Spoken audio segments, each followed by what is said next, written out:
« 1947, une année difficile pour le pays, qui se relève de ses ruines, qui connaît des soucis économiques, mais il fait beau avance. La preuve d'ailleurs, en 1947 est créée la galerie Chave, qui fait de cette galerie l'une des plus anciennes du pays, sinon quelques galeries parisiennes. C'était une histoire de famille avant tout, Madeleine Chave. Oui, la galerie a commencé en 1947. Alphonse Chave était lyonnais d'origine. Il avait travaillé en tant que dessinateur de soirée à Lyon. Et il est venu ici à Vence au moment de la guerre. Et au moment de la guerre, il avait une petite ferme qui était au sommet de Vence, c'est-à-dire au Rioux, où il élevait une vache. Et il s'occupait également d'un syndicat d'agriculteurs. Enfin, il était toujours très occupé. Et ensuite, à la fin de la guerre, il fallait gagner sa vie. Donc il a ouvert un petit bazar qui était dans l'avenue Marcellin Morel. Et il se trouve que la galerie du 13 rue Isnard étant vacante, il a imaginé, évidemment, construire une galerie à cet endroit. Établir une galerie tout au moins à cet endroit, avec l'aide de quelques amis artistes qui achetaient leur matériel dans sa boutique, dans sa petite boutique du 44 rue Marcellin Morel. C'était une histoire d'amitié au départ. C'est une histoire d'amitié au départ, oui. D'amitié, pas uniquement d'amitié, parce qu'il avait quand même un grand intérêt pour les artistes, pour la chose artistique. Ce qui fait qu'Alphonse Chave avait un lien aussi avec la population vensoise, puisque c'était un magasin de jouets, et c'était un magasin aussi de matériel d'art. Voilà, il avait une toute petite boutique, mais dans cette toute petite boutique s'entassaient et les jouets, parce qu'il avait un côté très ludique, il aimait les enfants, il aimait bavarder avec les enfants. Il avait aussi ce côté artiste, donc avoir du matériel pour les artistes, parler avec les artistes, échanger avec les artistes, et c'est ce qui a été très important pour lui dans la suite de la marche de sa galerie, parce que c'est là qu'il a rencontré des personnes, dans sa petite boutique, qu'il a rencontré des personnes très intéressantes, comme Jacques Prévert, qui venait acheter des jouets pour sa fille. Donc il a établi des liens avec Jacques Prévert, il a établi des liens aussi avec Georges Ribémont de Seigne, qui venait acheter du matériel chez lui, et avec beaucoup d'autres artistes, Pétersac et beaucoup d'autres artistes qui habitaient ici.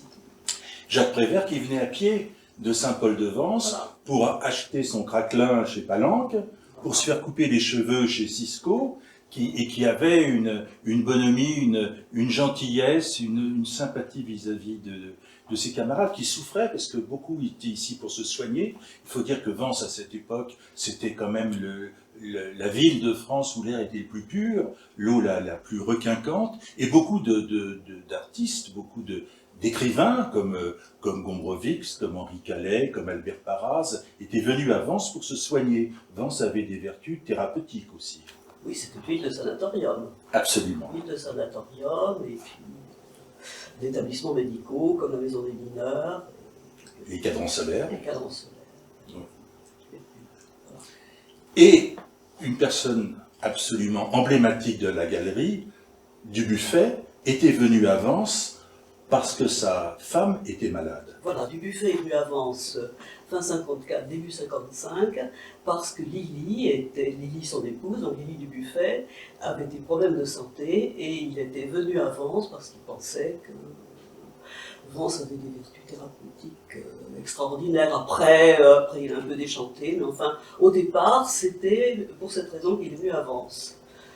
Et donc il a découvert Vence, lui aussi, il est allé dans la boutique d'Alphonse Chave, dans la galerie d'Alphonse Chave, et c'est là qu'ils ont établi une amitié très rapidement, puisque dès fin 54, début 55, Dubuffet et Alphonse Chave échangeaient en permanence, et c'est d'ailleurs à cette occasion qu'Alphonse Chave et Dubuffet ont échangé ce dessin qui date de fin 55 et qui a été remis à Alphonse Chave en janvier de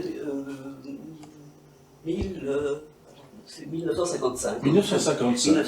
C'est le dessin originel dont tout est parti. Dessin bien tempéré. Tout est parti de cette graphie-là. Et à partir de ce moment-là, ils se rencontraient tous les jours. Ils se rencontraient tous les jours à la Régence. Oui, prenaient leur Dubuffet café. était très souvent à la galerie. Ils faisaient des expositions à la galerie. C'était l'échange permanent. Alphonse Chave a fait connaître Philippe Dereux à Dubuffet. Et Philippe Dereux a été quelqu'un de très très important pour Dubuffet, parce que c'était quelqu'un qui était un excellent botaniste. Et il allait avec Dubuffet à la recherche des végétaux, des papillons au col de Vence. Et ça a été la grande période des papillons et des éléments botaniques de Dubuffet. Ils avaient même construit une espèce de jardin suspendu dans l'atelier de Jean Dubuffet. Ce jardin a fonctionné pendant un été, puis après ça a complètement, il a été complètement ravagé par le temps et tout ça. Mais ils avaient eu l'idée de faire un jardin botanique suspendu dans la maison de Dubuffet. Souvent, ils se réunissaient là-haut, au col de Vence, Voilà. au plateau de Saint-Barnabé, autour du village nègre, qui était un assemblage de calcaire avec des formes assez visionnaires. Et ça a été, le village nègre a été un petit peu l'atanor de leur création. Alors c'était dans la soirée, dans l'après-midi, Dubuffet montait avec son épouse et Dereux aussi, très souvent, avec son épouse et son fils. Ils allaient au col de Vence, ils allaient à la cueillette, je ne sais pas comment on dit, des papillons. Et ils allaient aussi rechercher des plantes. Et à la fin, ça se terminait par un petit goûter dans une auberge à Coursebulle. Oui. Souvent, et Dereux raconte ça avec beaucoup d'intérêt. C'était pendant les vacances. Parce qu'il faut dire que l'humeur était festive entre ces gens-là. Ils aimaient bien la bonne chair, le bon vin, se raconter des histoires. Et il y avait vraiment une ambiance extrêmement joviale. Absolument. Ça s'est un petit peu gâté par la suite, mais à cette époque, c'était très fraternel. Entre 1955 et 1960, il y a eu un échange vraiment très suivi entre la galerie et Dubuffet. Entre Dubuffet, Alphonse Chave, Jeanne Chave, qui était l'épouse d'Alphonse Chave, qui est décédée en 1959, et il y a eu des échanges vraiment très très amicaux et très profonds entre eux. Et Lily, bien sûr, la femme de Dubuffet. Il y avait aussi deux artistes importants à cette époque, qui étaient Gabritchevski et Kopak. Non, Gabritchevski est venu après. Kopak était là, Kopak était un artiste d'origine yougoslave, croate plus exactement, qui était arrivé à Paris après la guerre et qui était un artiste reconnu parce qu'il avait fait ses classes à Zagreb puis à Florence, et il avait émigré à la suite du régime de Tito. Et il s'est retrouvé à Paris, complètement démuni, à la fin des années 40. Et dans un atelier de lithographie ou de gravure, enfin dans un atelier d'imprimerie, il a rencontré Dubuffet. Et Dubuffet lui a donné la possibilité, pour gagner sa vie, d'être son secrétaire, mais secrétaire à la collection de l'art brut.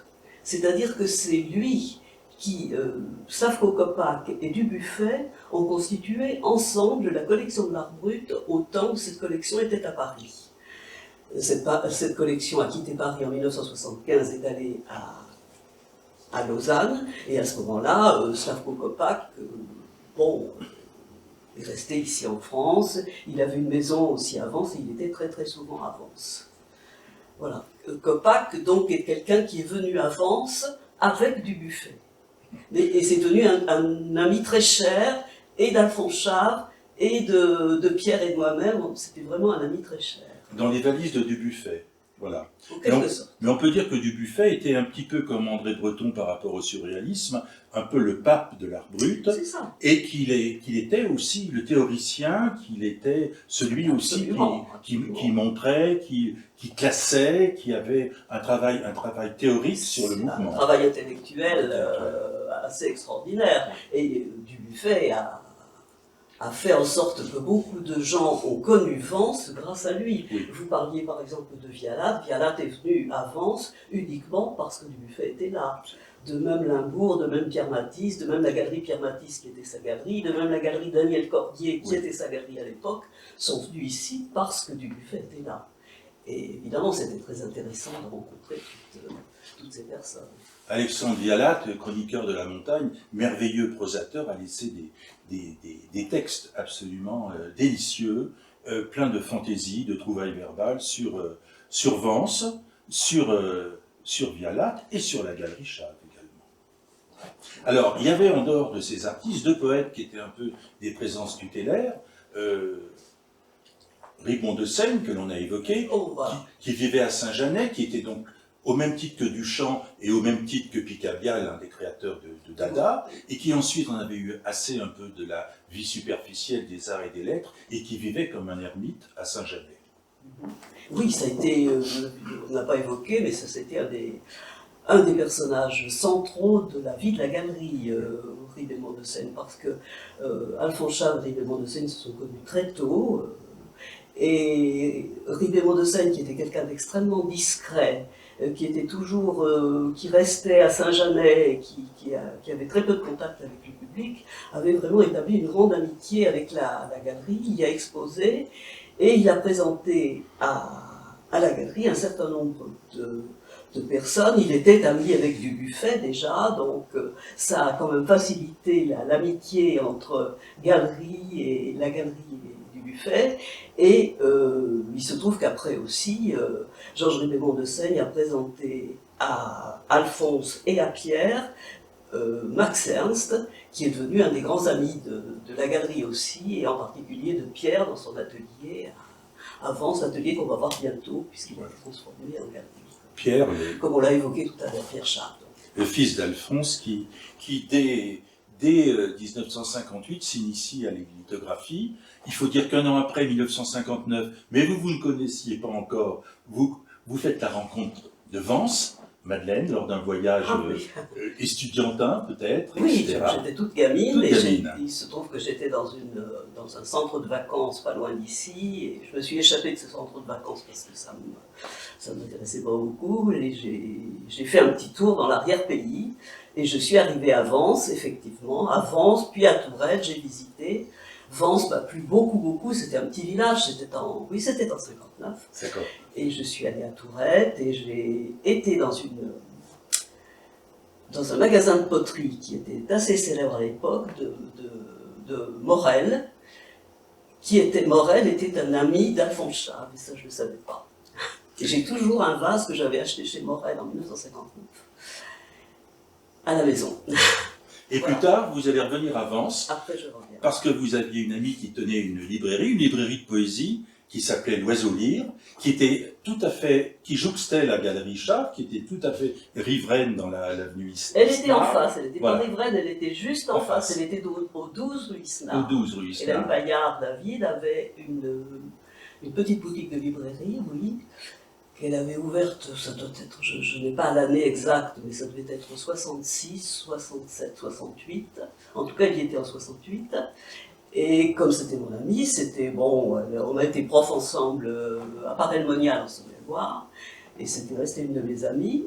Et je venais la voir tous les étés, et j'étais très heureuse de pouvoir tenir sa librairie de temps en temps. Voilà. Et j'étais souvent à la librairie d'Hélène, et c'est comme ça que j'ai connu Pierre Chard. Qui était de l'autre côté de la cloison. Qui était juste à côté, parce que l'atelier jouxtait la librairie d'Hélène Paillard. Et elle avait une librairie très très intéressante qui s'appelait L'Oiseau Lyre. Mais malheureusement, cette librairie était trop intéressante pour Vence. Ah, je me souviens l'avoir fréquentée. Elle était tenue par un jeune homme, Yves Dimano, qui est devenu maintenant directeur de la collection de poésie chez Flammarion. Et c'était un lieu très exigeant. Il y avait quand même des livres de poésie. Toutes les éditions Convert, à l'époque, c'était... Très, absolument. Elle faisait des présentations des livres de Pérec. C'était Gombrowicz, elle avait des intérêts très... Elle était très liée à Gombrowicz, à Dominique Deroux, qui s'occupait, qui était... Oui, qui a fait le premier cahier de Lerne sur Gombrowicz. Voilà. Et Dominique de Rouvre est très souvent à Vence visiter Gombrowicz, il allait très souvent à la librairie Loisoulier, ce qui était quand même une référence pour la librairie Loisoulier. Complètement. Voilà. Et pendant ce temps-là, bon, Jacques Prévert était toujours présent. Je dis ça parce que je voudrais lire un petit texte emblématique qu'il a consacré à un poème qui s'appelle La balade sur le mont Chave, qui est délicieux. De bon matin sur la route de Vence, si par heureux hasard vous rencontrez le train, de trois grands rois qui partent en voyage, sachez qu'ils vont à la galerie Les Mages. Car la galerie originelle que l'on va visiter voilà, tout à l'heure s'appelle Les Mages. Voilà, ce que je n'ai pas dit, et puis c'est un manque, c'est que la galerie au départ s'appelait la galerie Les Mages. Bon, il y a plusieurs raisons pour lesquelles elle s'appelait la galerie Les Mages, ce serait un petit peu trop long à expliquer. Et la galerie Les Mages est restée Les Mages jusqu'en 1959 parce que Dubuffet a dit à Alphonse Chave, écoutez, galerie Les Mages, ça n'est pas très caractéristique. Pour caractériser vraiment votre galerie, il faut que vous interveniez, que votre nom intervienne dans le nom, et il faut l'appeler galerie Alphonse Chave, parce que vous êtes une personnalité intéressante et vous animez la galerie très bien, donc ça doit s'appeler la galerie Alphonse Chave, pas la galerie Les Mages, qui est plus banale. Et c'est à partir de ce moment-là que la galerie s'est appelée la galerie Alphonse Chave. Puis après, au cours du temps, la galerie est devenue la galerie Chave. Et, puis voilà. Et après, il y a eu quand même trois mages qui se sont penchés sur le berceau de la galerie. On peut dire que Dubuffet a été un de ces mages, Max Ernst un autre. Ah, Max Ernst aussi a été très très important, voilà. Il était plus important peut-être pour l'atelier de Pierre, mon mari donc, parce que Pierre a travaillé pour Max Ernst de 1965 à 1975, date de la mort de Max Ernst, excusez-moi. Et ça a été un personnage très très important pour la galerie aussi, parce qu'il y a exposé souvent. Absolument. En 1975, décès d'Alphonse Chave, et Pierre et vous, le 13 juin, c'est voilà. Aujourd'hui. Et Pierre et vous reprenez la direction de la galerie. À ce moment-là, on était mariés depuis 1970, et je connaissais la galerie parce que je ne travaillais plus, donc je venais très souvent à la galerie, et je connaissais un tout petit peu la façon dont ça fonctionnait. Et au moment où Alphonse Chave est décédé très, très rapidement, on a repris avec Pierre la galerie. Pierre continuait à tenir bien sûr son atelier d'imprimerie, et puis moi j'étais avec Madame de Porrada au départ, Madame de Porrada qui est aussi une figure très très importante de la galerie. C'était une dame qui habitait à Vence et qui était une dame autrichienne, d'origine autrichienne, et qui était venue à Vence avec Parraz, avec Albert Parraz. Ça a été sa protectrice. Son ami. Et pendant une vingtaine d'années, c'est-à-dire à peu près de 1955 à 1980, elle a tenu la galerie régulièrement. C'était une dame très, très, très intéressante parce d'abord elle avait un passé. Elle avait été le modèle de Beckmann, et c'était une femme très cultivée également, qui avait un grand intérêt pour la galerie aussi. Avec Pierre, vous continuez la même politique culturelle d'Alphonse, c'est-à-dire que vous défendez des artistes hors normes, des esprits libres, affranchis, loin du marché de l'art traditionnel. C'est-à-dire que la galerie a une tradition, c'est-à-dire qu'avec Dubuffet, Alphonse Chave et Dubuffet ont donc en 1959 fait une exposition dans la petite galerie sur l'art brut. C'était la première fois, Dubuffet avait déjà fait une exposition à la galerie René Drouin en 1949 à Paris, mais c'était la première fois qu'on exposait de l'art brut dans une galerie. Et ça a été un moment très important. Ensuite, évidemment, la galerie a poursuivi sur ce thème de l'art brut, mais l'art brut se modifiant, on a toujours gardé dans notre ADN, dans l'ADN de la galerie, aussi bien Alphonse que Pierre à la suite, puis moi aussi, on a gardé cette idée de l'artiste inclassable, de l'artiste un petit peu en dehors de tout ce qui se fait dans la tradition d'une part et dans l'actualité artistique du moment. et singulier de l'art, pour reprendre singulier, le mais titre alors d'une à partir du exposition. moment où on met un mot, on enferme un petit peu l'artiste. Donc on met inclassable, on met... Inclassable. Voilà. Mais quand même dans cet ADN dont vous parlez, de l'humour noir, Oui, de la dérision, oui, de l'insolence, oui. et aussi un côté militant souvent. Oui, enfin, ce sont souvent les artistes qu'on a exposés, qu'on expose, et quand je vais faire une exposition d'ailleurs cet été, ce sont des autodidactes, des gens donc, qui n'étaient pas du tout faits pour être dans le monde artistique, des personnes qui ont un petit peu un recul par rapport à tout ce qui se fait, à la mode aussi, enfin, des gens comme Fred II, comme Un pharmacien, Duchamp, oui. un homme qui a travaillé à la Poste, Des gens qui ont travaillé à la Poste comme Verdena, dont Voilà. on va avoir l'exposition. C'est difficile d'enfermer sous un seul vocable tout ce qu'on a pu faire en 75 ans finalement. mais on peut dire en fait, on peut les définir par ce qu'ils ne sont pas non plus. C'est pas des êtres à sang-froid, c'est pas des êtres avec une facture académique. Il faut dire qu'à la même époque, sur la Côte d'Azur, les peintres qui se vendent s'appellent Carzou, s'appellent Lorjou, s'appellent Trémois, s'appellent Pracinos. C'est un autre monde quand même. Ah ben c'est complètement, on n'a rien à voir oui, avec ce genre-là. D'abord, il y a très peu de galeries. Au départ, dans les années 47, quand mon père a créé sa galerie, il n'y avait pratiquement pas. Il y avait peut-être la galerie d'Argin qui existait Oui. avant, je ne sais pas si elle existait à ce moment-là, mais c'était quand même une... Il y avait très peu de galeries. C'est après que, petit à petit, des galeries commerciales se sont montées à Saint-Paul surtout, et puis un peu avance aussi. La politique de la galerie, ça a toujours été de ne pas être une galerie commerciale. C'est-à-dire que mon père disait qu'à côté de sa galerie, il avait sa boutique de jouets et d'encadrement. Et nous, quand on a tenu la galerie avec Pierre, Pierre était à l'atelier, qui était un atelier de lithographie, c'était un atelier de labeur. Et à la galerie, ben, moi j'y étais, et bon, on fonctionnait galerie et atelier en parallèle.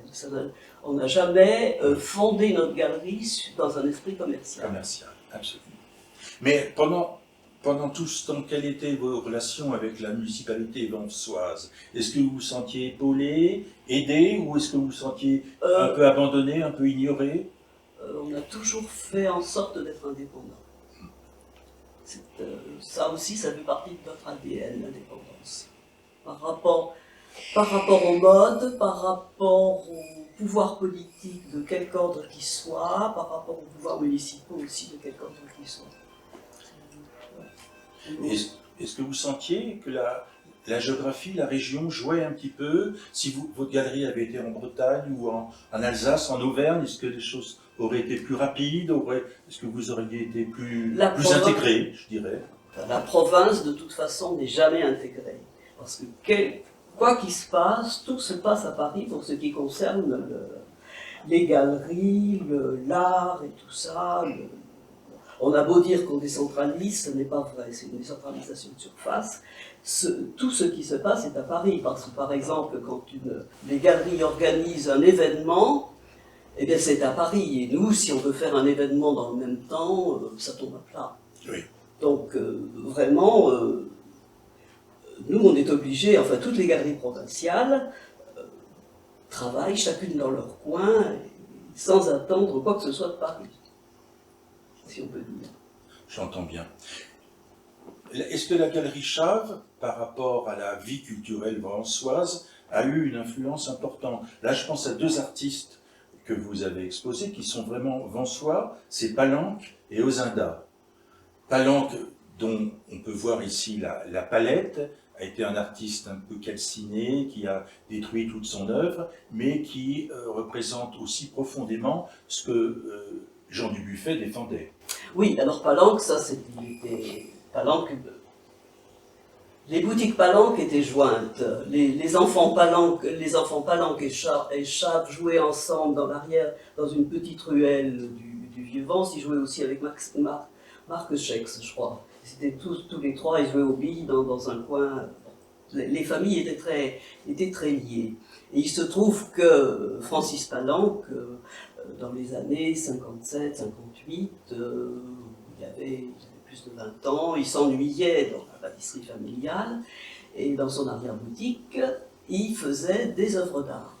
C'est-à-dire qu'avec de l'œuf pilé très très fin, et des pigments de pâtissier, il a fait des tableaux tout à fait extraordinaires qu'il a montrés à mon beau-père. Et Alphonse Chave a trouvé ces tableaux extraordinaires aussi, il les a montrés à Dubuffet, et Dubuffet a été passionné, il en a acheté une dizaine, nous on en a quelques-uns aussi, et ça a été vraiment un moment très, très important. D'ailleurs, dans l'exposition de l'art brut de 1959, il y avait des œuvres de Palanque. Palanque est présenté aussi dans la collection d'art brut de Lausanne. Et puis ce qui s'est passé, Palanque était un esprit très exigeant, complètement en dehors des normes, et il a vu qu'il avait du succès, son père était très content aussi, il a vu qu'il avait du succès, et ce succès l'a complètement paralysé. Alors à partir du moment où il a compris qu'il avait ce succès, il a détruit toutes ses œuvres. Toutes les œuvres qu'il était en train de faire, il les a détruites, donc il reste une dizaine d'œuvres à Lausanne. Nous, on a quelques œuvres, et c'est tout ce qui constitue l'œuvre de Palanque. Parce qu'à un moment, il s'est dit qu'il était pris par le commerce, qu'il était pris par le succès, et qu'il ne pouvait pas le supporter. Et ça arrive très très souvent chez les artistes dits de l'art brut, parce qu'ils subissent une certaine pression quand ils ont un succès, et ils ne peuvent pas le supporter. Et ça a été caractéristique de Francis Palanque. Après, il a continué, parce que ce qui l'intéressait beaucoup, et c'était un des éléments intéressants de son œuvre, qui ne se voit pas comme ça tout de suite, c'était ce qu'il appelait l'écriturisme. L'écriturisme en curvitude ou en fermitude, enfin c'était un langage très élaboré qui ne correspondait qu'à lui, et il a fait toute une théorie là-dessus, assez impressionnante, mais qui n'avait d'intérêt que pour lui, parce que c'était un langage complètement fermé, c'était un langage qu'il ne pouvait comprendre que lui-même. Il avait effectivement créé un alphabet personnel, et là on peut le classer parmi les fous littéraires que André Blavier a recensé, que Raymond Queneau a recensé dans Les Enfants du Limon, c'est-à-dire des personnages tout à fait étonnants, comme ce personnage qui avait réécrit la Bible avec des moufles, qui avait réécrit dans un miroir la Divine Comédie de Dante, donc vraiment des fous littéraires. Et il est resté jusqu'au bout. Absolument. Et il a été jusqu'au bout du bout de sa folie. Mais c'était tellement hermétique que c'est impossible à récupérer. C'était dans son langage à lui. Mais dans chacun de ces tableaux, il y avait un dessin et en même temps un écrit où il expliquait ce qu'il voulait faire. Et pour lui, ces tableaux, c'était une sorte d'écriture. Et c'était extrêmement complexe dans son esprit. C'est pour ça que c'est un personnage qui était vraiment étonnant. Autre figure marginale, étonnante vansoise, Ozinda, que l'on rencontrait souvent traînant sa solitude en terrasse, à la Régence ou ailleurs, et qui avait la particularité souvent de payer ses consommations ou ses bombances avec des œuvres. Alors Ozinda, lui, est venu à Vence au début des années 50. C'était un Marseillais, c'était une sorte de vagabond. Il est resté quand même assez longtemps à Vence parce que justement il avait fait la connaissance d'Alphonse Chave et qu'Alphonse Chave s'occupait pas mal de lui. Pierre Chave aussi, parce que Pierre Chave l'a hébergé dans son atelier rue de la Cabrère à Vence. Pendant 2 ou 3 ans, Ozinda a logé dans cet atelier jusqu'au jour où Pierre Chave s'est rendu compte qu'Ozinda donnait à manger aux souris qui viennent dans l'atelier d'imprimerie. Alors à ce moment-là, il y a eu un petit clash entre les deux, et voilà, Ozinda n'est plus resté. Mais c'est vrai, c'était un personnage central de Vence, Ozinda. Il était tout le temps à la Régence, il a connu tout le monde à Vence, et c'était un personnage. C'était un personnage unique parce qu'il avait à la fois un esprit créatif très très très intéressant, mais aussi un esprit commercial, parce qu'il souhaitait quand même vendre ses œuvres. Oui, ne serait-ce que pour survivre. Voilà. Et c'est dans ce sens que Dubuffet ne l'a pas du tout admis dans l'art brut, parce qu'il considérait qu'il avait un esprit mercantile trop important. Mais que c'était cependant un grand créateur. Ouais. C'est la grande famille des anges Voilà, de Bizarre. Il a, par exemple, Ozinda, il a fait des choses tout à fait banales, qui sont sur Internet maintenant, des petits Mais paysages cette sans œuvre intérêt. magistrale, là. Et par contre, il a fait des œuvres comme celle-là, tout à fait Absolument extraordinaire. extraordinaire, oui, oui, oui. Mais alors là, vraiment, c'est la famille des désemparés, des solitaires, des exclus. Ce que dans une chronique, Vialat appelle un peu ironiquement la pléiade des reclus et des siphonnés. Bon. Oui, c'est un petit peu lourd, un petit peu c'est un fort, petit peu enfin... lourd, mais bon, c'est un petit peu le côté clinquant littéraire, souvent. Et donc, sans oublier, puisqu'on est en train... Pardon. Je vous en prie. Nous avons juste à côté une œuvre de Louis Pons. Louis Pons aussi est venu à Vence dans les années 1950. Il a commencé à exposer à la Galerie Chave à partir de 1950-1952. Des dessins, des peintures, et puis après, ce qu'il appelait des jouets pour adultes, c'est-à-dire une œuvre dans cet esprit-là, avec un esprit très grinçant. Et Louis Pons va être mis à l'honneur dans la région à la fin de l'année, puisqu'il y aura une exposition au Port Olympia à Nice, puis une exposition à Marseille l'année prochaine. Louis Pons. Quelle famille vous avez épousée en venant à Vence, Madeleine, parce que rien ne vous prédestinait à cela, de rencontrer ces farfelus, ces lunatiques, ces créateurs foldingues. Au départ, je crois que vous enseigniez la mathématique. Ouais. Je fus prof de maths. Et ensuite, comme les maths c'était un petit peu aride, j'ai fait ce qui m'intéressait le plus, et c'est pour ça que la galerie m'a intéressé, c'est que j'ai fait quelques années d'études à Paris en psycho. Quand je suis arrivé ici, en fait, j'étais psychologue. Mais vous veniez d'autres cieux, les cieux de Lamartine. Vous veniez de la Bourgogne du Sud. Bourgogne du Sud, voilà, de Charolais, exactement. De Charolais. Et vous aviez enseigné dans des... À Paray-le-Monial et à Autun. Oh, Paray-le-Monial, il y a une basilique magnifique. Voilà, j'habitais à côté de la basilique. Et il y avait une école d'État, collège plus exactement, collège d'État qui était adossé à la basilique. Quand vous êtes arrivé sous les cieux, le mimosa et les sauterelles vansoises, vous êtes tombé amoureux d'abord de Pierre et ensuite de toute cette famille par alliance. Eh bien oui, il se trouve que ça m'intéresse beaucoup. Mais ça doit être difficile à gérer quand même, parce que c'est des êtres un petit peu complexes. Et les singuliers de l'art, c'est pas des artistes académiques, ils doivent avoir un peu leurs petits caprices, leurs petites... Moi, je crois que tous les artistes, de toute façon, tous les créateurs ont leur ego, donc c'est toujours un petit peu compliqué. Mais c'est vrai que les artistes dits marginaux sont un peu complexes. Mais bon, toutes les personnes intéressantes sont complexes. Donc, oui, parce qu'ils veulent se mettre en dehors du circuit. Ils ne tiennent pas trop à vendre, mais en même temps, ils ont besoin de vendre pour vivre. Donc, c'est complètement paradoxal. Voilà. Parce que ce sont effectivement des artistes hors normes, normalement en dehors du marché. Mais c'est vrai que nous, on a quand même une galerie, c'est-à-dire qu'une galerie est un lieu commercial, donc à partir du moment où c'est un lieu commercial, on est là pour vendre.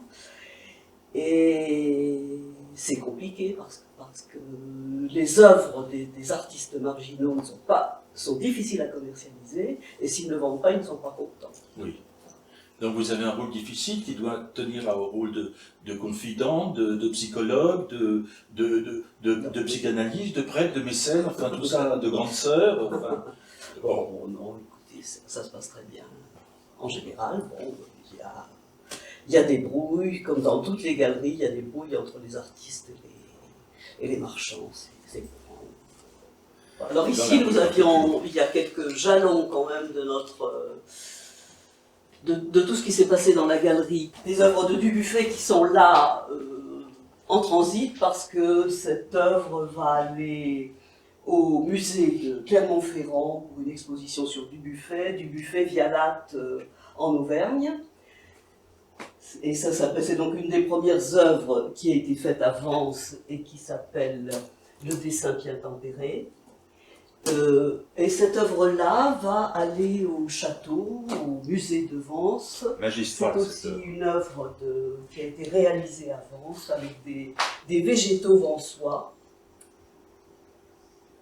Et voilà, je ne me rappelle plus le titre. Collet monté, il s'appelle. L'homme au collet monté. C'est collet monté, voilà. Au-dessus, il y a quand même le dessin Et d'un alors, grand poète ce mystérieux. que nous avons, enfin avec Pierre, ce qui nous a tout le temps beaucoup intéressé pendant qu'on a tenu la galerie à tous les deux, c'était l'écriture. Et c'est pour ça qu'on a exposé des œuvres de Michaud, qui est aussi un artiste, poète, qui est tout à fait en dehors des sentiers battus. On a fait pas mal d'expositions de Michaud. Et on a fait aussi des expositions d'un artiste qui s'appelle Michel Roux, et qui travaillait, lui, sur l'écriture. Et il se trouve que Michel Roux, c'était un de nos artistes favoris, et on l'a exposé de 1978-76 jusqu'à sa mort en 2013. C'est quelqu'un qui, toute sa vie, a décliné des petits signes sur une feuille de papier pour en réaliser des dessins. Et en voilà un modèle de dessin de Michel Roux. C'est vertigineux. Et à Ça côté, peut sentir, c'est très difficile à voir, c'est Louis très Pons. difficile à faire. Voilà. Et Louis Pons ici. Et Louis Pons, dont on a parlé. Voilà. Et Philippe Dereux qui était un des grands amis de Dubuffet, et qui l'a aidé à trouver des végétaux, des papillons pendant la période françoise de Jean Dubuffet. Max Ernst aussi, qui est là. Max Ernst, Prévert. Quelques objets sur la table. Quelques objets sur la table, voilà. Donc de Pons, de Françoise Dumayet, qui a exposé à la galerie, qui était une femme absolument délicieuse. Paul Duchin, Daniel Negro, dont on a pas mal d'œuvres, et Pierre Chave, qui, pendant une période de sa vie, a fait une œuvre de Pierre. Mais Pierre n'a jamais voulu tellement... C'était un créateur, mais qui restait dans son antre. Et là-bas au mur, les trois pionniers de la galerie, Kopak, Dereux et Gabrichevski. Et Gabrichevski, qui est voilà, l'œuvre de Gabrichevski, c'est une œuvre C'est Prévert. extraordinaire. Gabrichevski était un biologiste russe, émigré aux États-Unis. Il a eu une carrière de scientifique très intéressante aux États-Unis. Il a travaillé en particulier sur la drosophile, sur l'hérédité, la drosophile du vinaigre avec le professeur Morgan. Il a fait des thèses, il était très en vue à cette période-là. Puis, en 1929, il a eu un clash psychique et il n'a pas pu continuer son travail. Il a été à l'hôpital psychiatrique de Arles de 1929 à la fin de sa vie. Et pendant toute cette période, il a eu une œuvre picturale vraiment très intéressante sur des petites feuilles qu'il avait dans sa chambre comment on peut appeler ça, dans sa chambre d'hôpital, de prison, ou je ne sais pas, ça n'était pas une prison, mais c'était quand même une prison mentale. Pendant toute sa vie, il a fait des œuvres tout à fait passionnantes, très élaborées, très fines, d'un esprit très fin comme ça. Gabrichevski. C'est un collage à la Prévert, c'est-à-dire... Et ce que j'aime bien dans celui-là, c'est qu'il n'y a aucune esthétique. Non.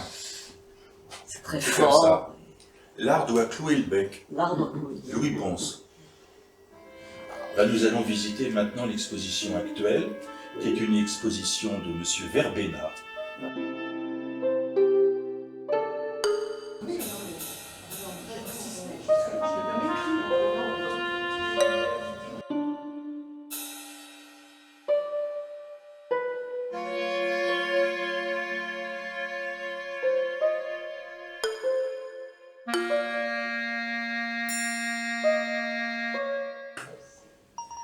première galerie, quand elle a été construite en 1900, elle s'est établie en 1947, c'était juste ici. Parce que c'était une maison qui appartenait à Jeanne Chave, la femme d'Alphonse Chave, et c'est pour ça qu'ils ont eu l'idée de construire une petite galerie ici. Puis après, ils ont étendu jusqu'ici.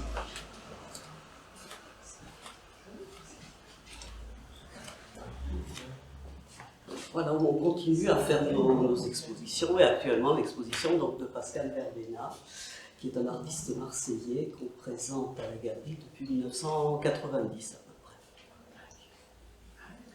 près. Je ne suis pas du tout informaticienne, mais on est bien obligé quand même de... C'est là mon QG, parce que ça me permet de voir aussi les gens qui entrent. C'était Madame Rose qui tenait la galerie, c'est une vieille dame qui habitait au premier étage. Et cette vieille dame, elle apportait tous les jours sa bûche ici pour avoir bien chaud dans la galerie.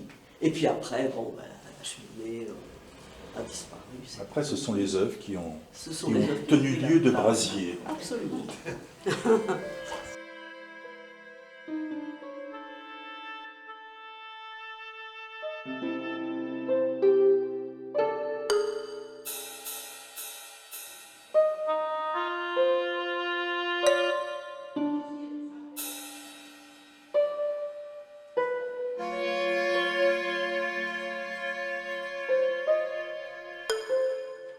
Ça, c'est une des pièces les plus anciennes qu'il appelait des habitacles, qui étaient faits avec des bois flottés qu'il trouvait dans le delta du Rhône.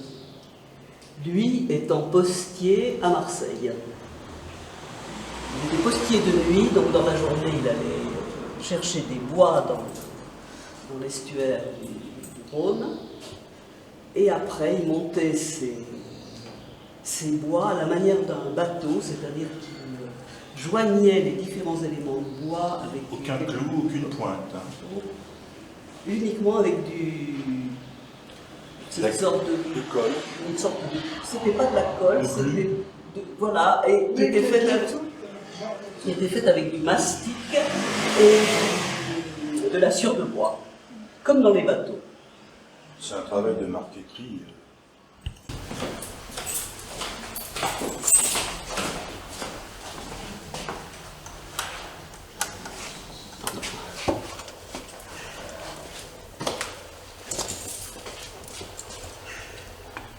Là, cette pièce-là, c'est l'ancien atelier de lithographie de Pierre.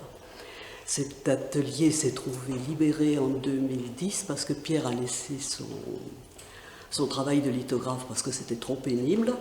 Et on s'est demandé ce qu'on allait faire de cet atelier. Finalement, on a décidé de le transformer en galerie parce qu'on avait aussi l'opportunité d'avoir un lien avec les autres galeries qui donnaient vers la rue Isnard. Et donc l'atelier qui avant était cantonné à la rue de la Fontaine-Vieille, cet atelier s'est trouvé lié à la rue par les deux boutiques qu'on a rachetées après, qui sont là. C'est un petit peu compliqué ce que je vous raconte, mais on avait cet atelier et on a étendu vers la rue, ce qui a fait un lien entre la galerie et ici. Je vous explique ça une fois par jour. Verdena travaillait donc à la Poste de Marseille, mais il avait un travail de nuit. Et ce qui ne l'empêchait pas de travailler évidemment à la Poste pendant son travail de nuit. Et là-bas, il y avait toujours des petits stylos indélébiles, les stylos des postiers, ça doit être indélébile normalement. Alors il a pris un certain nombre de ces petits stylos, et c'est avec ça qu'il a fait tous ses dessins. Tous ces dessins ont été faits avec un stylo indélébile de postier. Et il en a encore, paraît-il. Alors on a fait, il y a une quinzaine d'années, on avait fait une exposition au musée de la Poste à Paris. Et Verdena a dit au directeur du musée de la Poste, ben oui, mais C'est fait avec des crayons que j'avais un petit peu subtilisés à l'administration de la Poste. Et le directeur de la Poste lui dit, vous êtes... Je vous pardonne. Qui a besoin de passer par-delà les frontières du cadre, justement. Alors, il fait un dessin, mais le dessin, ça n'est pas suffisant. Il encadre, et le dessin se prolonge dans le cadre. Les flots, là, se prolongent dans le cadre. Là, c'est la même chose. Pour lui, ça fait partie de son monde. Il ne peut pas se limiter à un seul cadre, voilà. À une seule surface. Il faut qu'il aille plus loin, il faut qu'il aille au-delà de la surface. Et alors, ce qui se trouve, c'est qu'à une certaine période de sa vie, il a acheté une maison à côté de Briançon. Et cette maison était en train de tomber en ruine. Et le toit en ardoise en particulier s'est écroulé. Et toutes les ardoises, il les a récupérées. Et il a fait des tableaux avec un mélange de bois et d'ardoise, comme ici. Et alors, ce lien entre le bois et l'ardoise est absolument extraordinaire. Du point de vue matière, du point de vue couleur, c'est vraiment extraordinaire.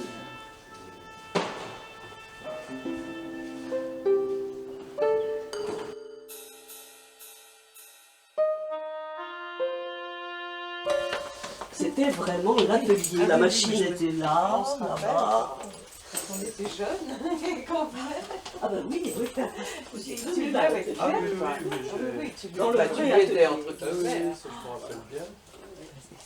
C'est incroyable. J'étais impressionné par le mélange de peinture Ah, pour c'était arriver là.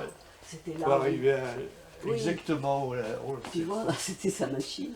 Ah oui. Ah, je me rappelle bien.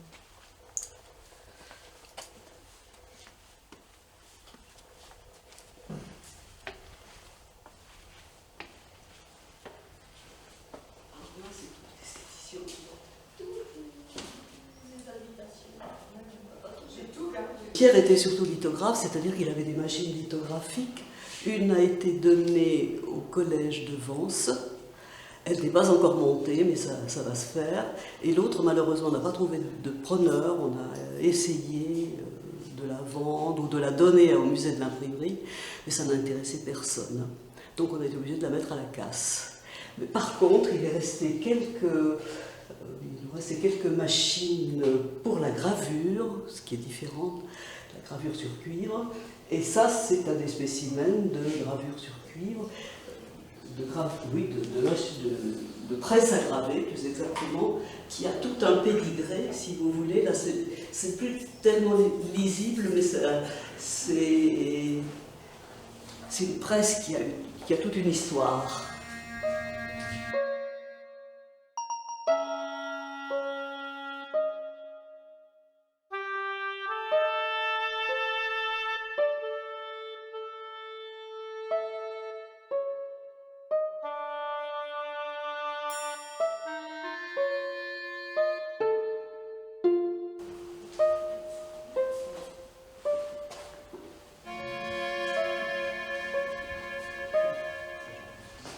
Il y a toutes les éditions de catalogues et tout ça.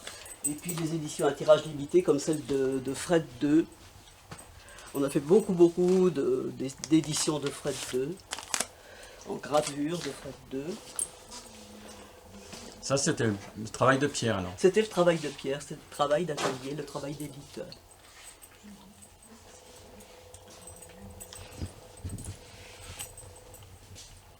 Ça représente des souvenirs, tout ça. Ah oui, oui, oui. Ça, c'est un petit peu, si vous voulez, un condensé de tous les souvenirs de l'atelier, tous les travaux qui ont été faits à l'atelier. Il y a aussi d'autres artistes, oui, pour lesquels Pierre a fait des éditions, c'est-à-dire, c'est par exemple Kim Han-jong. Kim Han-jong, l'artiste coréen, lequel on a fait pas mal d'éditions. Il y a une édition de Tobias aussi. Une édition de Tobias, une édition de Franta, M quotidien, des éditions des Plaies, Verdet, enfin c'est vaste. Georges Bru qu'on n'a pas évoqué, mais enfin dont on peut parler aussi. Les affiches qui étaient faites autrefois par la Galerie des Mages, qui étaient faites à la gouache, il y avait 4 ou 5 affiches qui étaient faites, et à partir du moment où Pierre a été imprimeur, il y a toutes les affiches qui ont été réalisées à partir du moment où l'atelier de lithographie a fonctionné. Par exemple, là, une des très vieilles affiches, c'est le SIC. Il y avait tous les artistes de la galerie qui étaient présentés là. Alors il y avait Slavko Kopacz, il y avait Pierre Chave, il y avait Pépersac, Louis Pons, Paul Lambert, Rosinda, Hélène Ranger, Eplé, enfin c'était... Voilà. Et c'était en 63 ça, le SIC. Eplé, Ranger, Lambert, Godet... Jette, Condon, Couchard. Voilà. Anne-Lise Nelk qui était là et qui était le modèle de Matisse. Qui avait été le modèle de Matisse. C'est le premier grand ouvrage que Pierre ait fait. Il en avait fait d'autres avant, mais celui-là, c'est... premier et aussi important. Alors c'est donc la balade du soldat.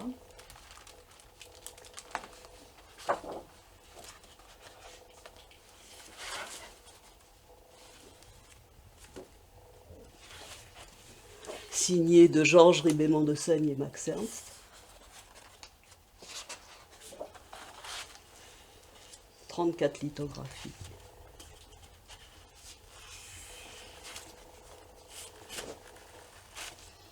Et toute la verve de Max Ernst et de Ribémont de Seigne. Or, ce texte a été souvent lu par Yves Hugues. C'est un texte extraordinaire, qui n'a pas pris une ride.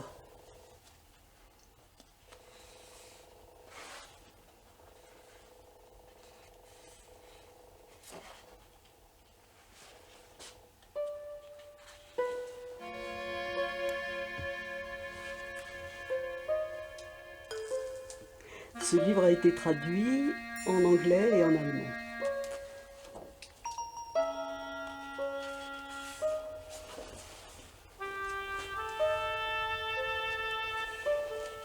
En Allemagne, il était distribué par les éditions Manus Press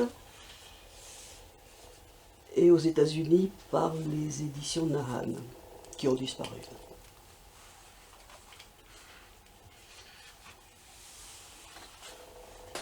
Il était photographe au conseil départemental de Nice, donc, des Alpes-Maritimes, et il a photographié tous les monuments et pas mal d'œuvres dans les musées des Alpes-Maritimes.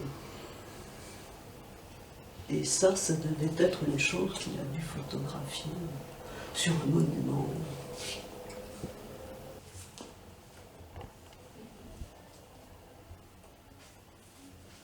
Slavko Kopacz, donc, qui était l'ami de Dubuffet, qui a été, comme je vous le disais tout à l'heure, le secrétaire de Dubuffet dans la collection d'art brut,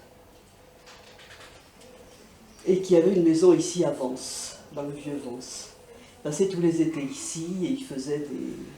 C'était un grand ami.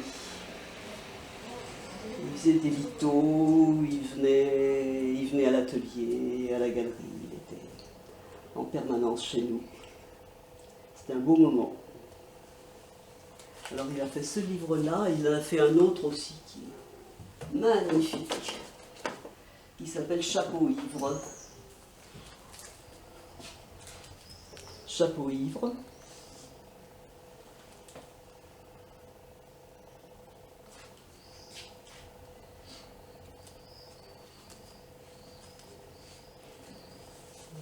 toute l'inventivité et la créativité de Slavko Kopacz, aidé de son éditeur.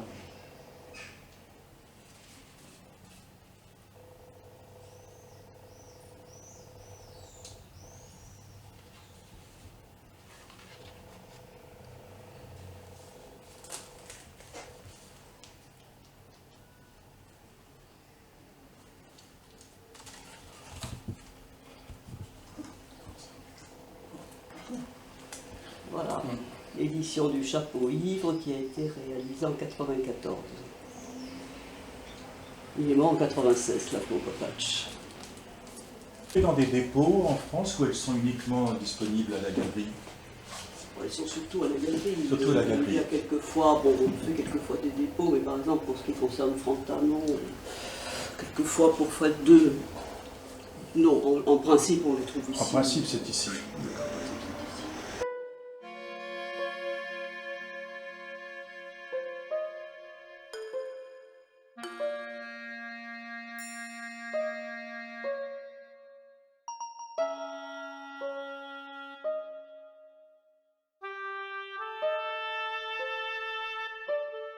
Cet artiste qui était un scientifique de renom et qui a passé la moitié, enfin les trois quarts de sa vie dans un hôpital psychiatrique.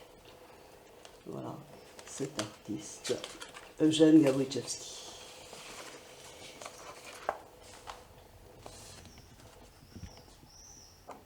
Ça, c'est vraiment un des artistes importants de la galerie, dont les œuvres ont été acquises au début des années 60. Il y en a au Centre Pompidou, dans le cadre de la collection Daniel Cordier. Daniel Cordier, qui était un grand ami, et à chaque fois qu'il venait, il passait un long moment dans l'annexe où on a fait la conversation tout à l'heure. C'est un des derniers livres importants qu'on ait fait, Pierre et moi.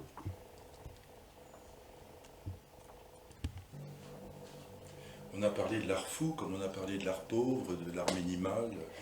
Oui, mais quand on dit un mot aussi fort que le mot fou, c'est compliqué. Voilà, c'était lui à la fin de sa vie. Et lui, il a eu la chance d'avoir une infirmière qui s'occupait de lui. Et c'est grâce à elle que toutes ses œuvres ont été gardées, parce que sinon, probablement, elles seraient allées à la poubelle.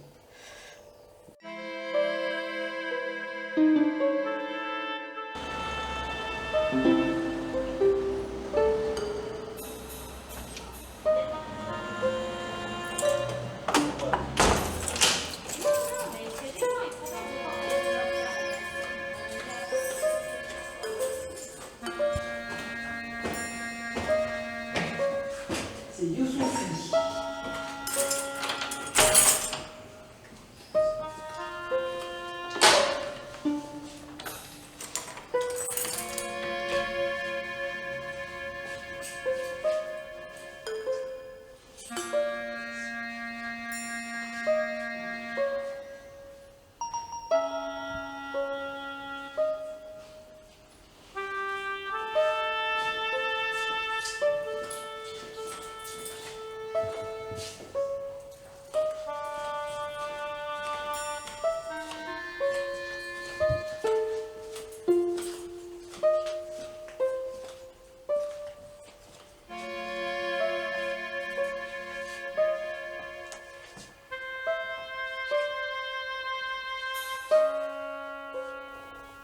Où sommes-nous?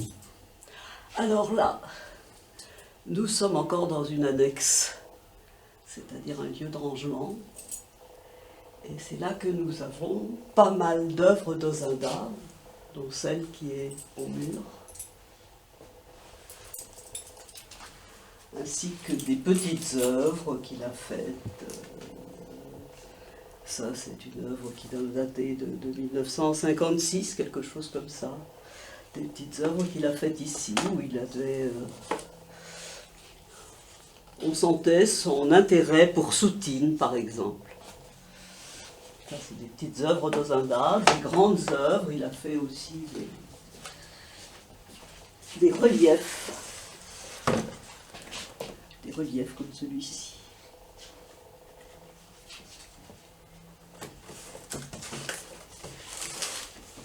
Il a fait aussi une Miss Cinéma qui est là-haut parce qu'il adorait le cinéma. Il était un passionné d'Alain Resnais.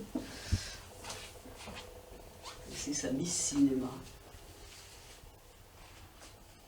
Alors là, on a beaucoup d'œuvres d'Ozenda, parce que notre projet avec Pierre, c'était en 2020, de faire une exposition d'Ozenda. Et puis Pierre était très malade à l'époque, donc on ne l'a pas faite. Je ne l'ai pas encore faite, mais je vais la faire un de ces jours, cette exposition.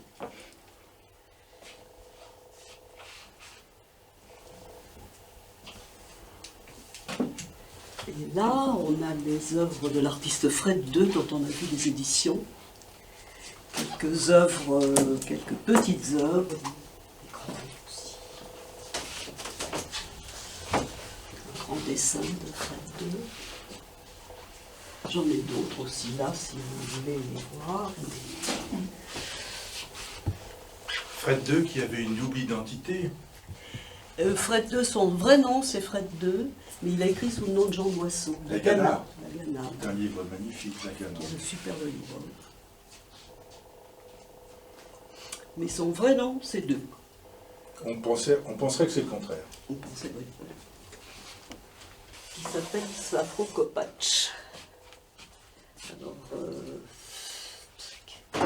comment je peux vous le montrer? Voilà. Slavko Kopacz, qui a fait donc ce magnifique petit livre que je vous ai montré tout à l'heure, qui était le secrétaire de Jean Dubuffet à l'Art Brut. Voilà. C'était quelqu'un qui connaissait tout à fait bien les arts plastiques, mais qui faisait comme s'il avait désappris en fait. Parce qu'il utilisait des matériaux trouvés dans les poubelles, mais il avait quand même un dessin extraordinaire. La récupération est toujours au cœur de la création. Ah oui, pour La récup. chez nous souvent. Hein. Chez Dereux, chez Dubuffet, chez Kopacz. C'est vraiment des matériaux trouvés au hasard, quoi, d'une dérive, d'une promenade. Et là, on a un autre artiste aussi assez extraordinaire, qui est Georges Bru, qui est un dessinateur qui habite à Toulon, qui était prof de dessin à l'école des arts de Toulon, et qui a une œuvre, c'est un dessinateur tout à fait extraordinaire.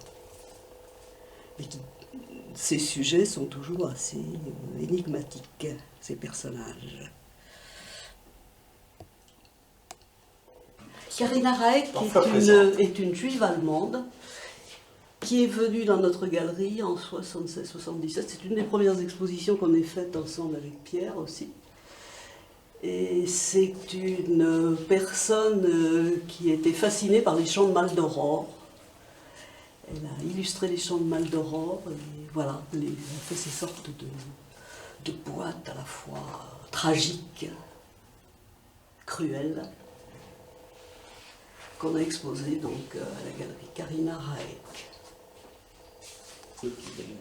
Juan Ferrer, c'était un maçon portugais qui est arrivé à Vence après la guerre et qui a eu beaucoup de travail sur les chantiers vensois.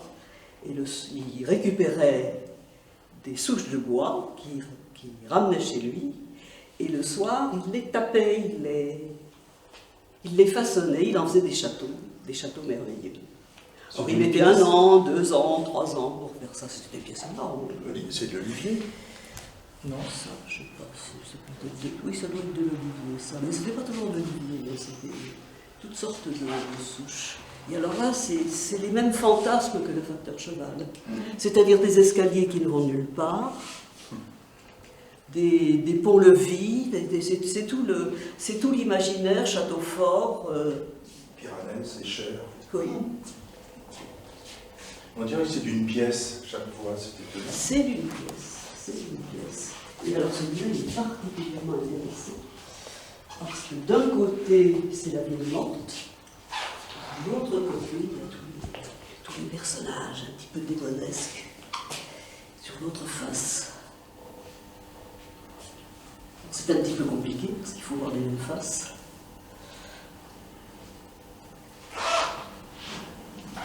C'est un artiste contemporain. Il est mort il y a une vingtaine d'années, mais on l'a très bien compris. Il a fait une exposition en 78, je crois. Il a dû mourir en 90. Il a vécu avant de son temps. Il a encore des... C'était lui le chef de la tribu portugaise de Vence, qui s'occupait de toutes les manifestations folkloriques portugaises. Et il y a beaucoup de ses petits-enfants qui il va chercher du sable aux confins du Sahara. Ce sont des œuvres. Vous avez peur. On se souvient d'Expo, c'était très bien. Ah, c'est un sablier. C'est un sablier. Ouais, ça, ça.